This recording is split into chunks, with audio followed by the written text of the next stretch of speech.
Scientific studies suggest that shift is taking place in Earth rotation axis. If you don't know this sentence, new new प्रजाति है, ये always right है. जब आप options analyse करोगे तो statement one is always right. This type of question where statement 1 2 3 दिया है तो आपको पता भी नहीं है जो भी होगा तो आपको ये राइट ही मानना है. जब आप ऑप्शन एनालाइज करोगे तो उसमें ज़्यादा सोचने की जरूरत नहीं, ये राइट है. इसके ऊपर अभी दो सेंटेंस है. Solar flares and associated coronal mass ejection bombard the earth outer atmosphere with tremendous amount of energy. Okay, हो सकता है, पॉसिबल है. Statement 3, the earth polar ice melt and the water tend to move toward equator. Okay, possible है global warming की तरफ. Let's see option. Both 2 and 3 are correct and both of them explain statement 1.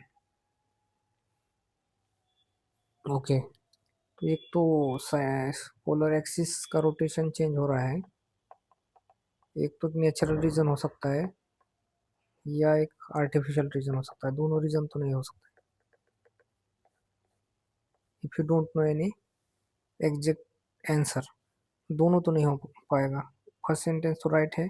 एक तो दोनों में कोई एक reason हो सकता है. नेचुरल हो सकता है तो एक नेचुरली, या आर्टिफिशियल हो सकता है तो आर्टिफिशियल.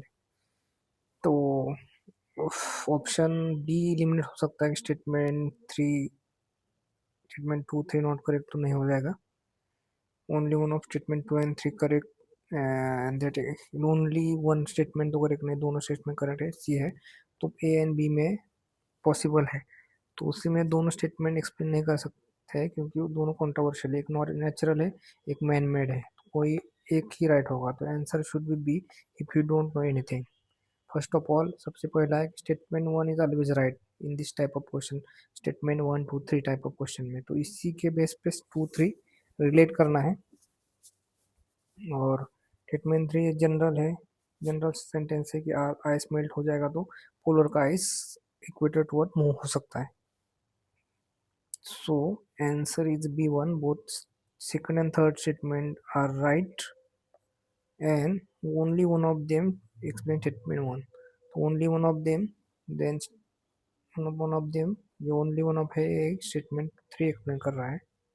ओके, तो आंसर इज